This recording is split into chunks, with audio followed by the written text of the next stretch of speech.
Naam, habari yako Mtanzania, natumaini huu mzima wa afya. Na mimi pia ni mzima wa afya. Bwana, karibu sana kwenye chaneli yetu ya Chris Media, ambapo leo tunakwenda kuzungumza taarifa mbalimbali za kimichezo zinazojiri hapa Tanzania na zitakazojiri siku zijazo. Na bila kusahau, usisahau kusubscribe chaneli yetu kwa kubonyeza alama ya kengele hapo chini, kubonyeza neno subscribe then alama ya kengele, ambapo taarifa zote za kimichezo zitakazozitoa za kufikia kwa urahisi ewe mtazamaji wetu na msikilizaji wa channel yetu. Bwana, siku ya leo tutakwenda kuzungumzia msimamo wa NBC Premier League, ambapo mechi moja imebaki, yani round moja kwa kila timu, kuhakikisha kwamba kila timu inazidi kuwa katika ubora mzuri, na mbio za ubingwa bado ni nzuri kabisa, kwa sababu mpaka saizi Yanga bado hajahakikishia kuchukua ubingwa wa NBC Premier League licha ya kuongoza ligi kwa pointi 2 nyuma ya mpinzani wake.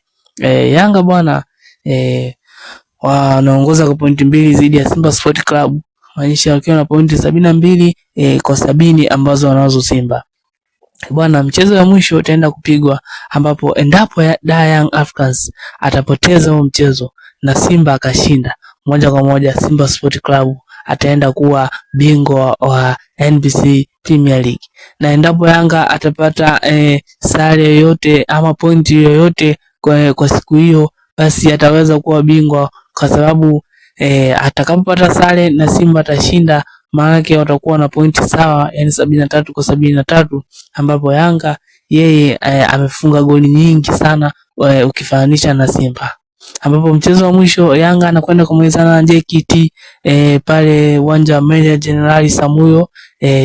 Nadhani itakuwa ni siku ya Jumanne, ambapo ndo mchezo hiyo inaanza kupigwa. Hapo ndo tutaenda kumjua nani ni bingwa wa NBC Premier League. Na nafasi ya kushiriki kimataifa, yani mashiriko yale ya CAF Championship, mashindano yale, nafasi ya kwanza tunamwona Young Africans, wakati na nafasi ya pili Simba Sport Club, na ya tatu ni Azam Sport Club, na wanne ni Singida Black Star. Yani kama ilivyokuwa mwaka jana, ndivyo muendelezo ulivyoendelea mwaka huu, yani umezidi wale walioshiriki mwaka jana ndio wanaoenda kushiriki pia mwaka huu. So mpenzi msikilizaji na mtazamaji wa channel yetu, hizo ndo taarifa tulizokuletea leo, na kwa taarifa zingine zaidi usisahau kusubscribe channel yetu kwa taarifa zingine kabisa za kimichezo.